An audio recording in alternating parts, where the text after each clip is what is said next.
Long forward ব্যাকওয়ার্ডের সাথে তোমার যেহেতু সাফল সম্পৃক্ত সাফল, তাহলে সেই ক্ষেত্রে আমরা এখন দেখি যে সাফলটা কেন করতেছে। দেখা গেল যে রিং তো আমার একটা সীমাবদ্ধ জায়গা, রশি আছে।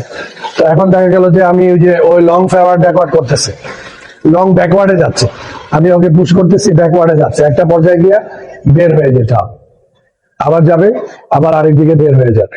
কথাটা কি বুঝছো? যতই পুশ করি না কেন লং ব্যাকওয়ার্ডে যাবে, রশি চলে আসছে, বের হয়ে যাবে, সাফল সাফল সাফল, আবার এইদিকে সাফল। হ্যাঁ, বুঝতে পারছি। তাহলে সাফলটা অনেক গুরুত্বপূর্ণ। সাধারণত এটা আমাদের মিস্টেক হয়, আমরা যখন স্প্যারিংও করি দেখা গেছে যে একদিকেই যাচ্ছি, গিয়া রশিতে দাঁড়াই আছে, রশিতে পিঠ ঠেকে গেছে আমার, কিন্তু ওইখানেই দাঁড়ায় আছে, তখন বারবার বলতে হয় যে ডানে অথবা বামে বের হও, কিন্তু ওই সময় আর মাথা কাজ করে না। ওখানে যদি আমি দাঁড়ায় থাকি তাহলে তো ওই আমাকে জমায়া তখন অ্যাটাক করবে। এবং কালকে আরেকটা জিনিস বলছিলাম যে ধরো ওই তোমার দিকে আসতেছে অ্যাটাক করার জন্য, একটা মাইন্ড সেট করছে। এখন তুমি যদি একই লাইনে চলতে থাকো তাহলে ওই জিনিসটা অ্যাপ্লাই করতে পারবে। আর তুমি যদি পিছনে আইসা সাফল করে বের হয়ে যাও তাহলে ওকে আবার তোমার দিকে ঘুরতে হচ্ছে, তাহলে আগের যে মাইন্ডসেটটা ছিল ওইটা তাকে আবার নতুন করে সেট আপ করতে হবে।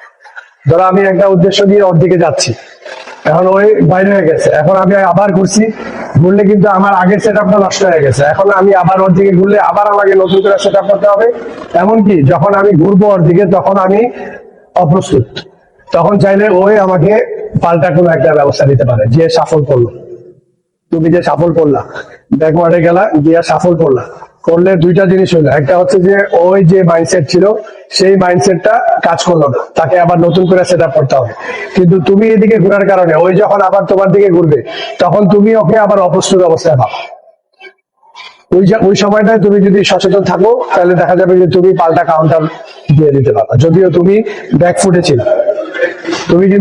তুমি অ্যাটাকে যাও নাই, তুমি ব্যাকফুটে ছিল, বাঁচার জন্য সাফল করছো, কিন্তু তুমি আবার কাউন্টারের সেট আপ পায়ে গেছো।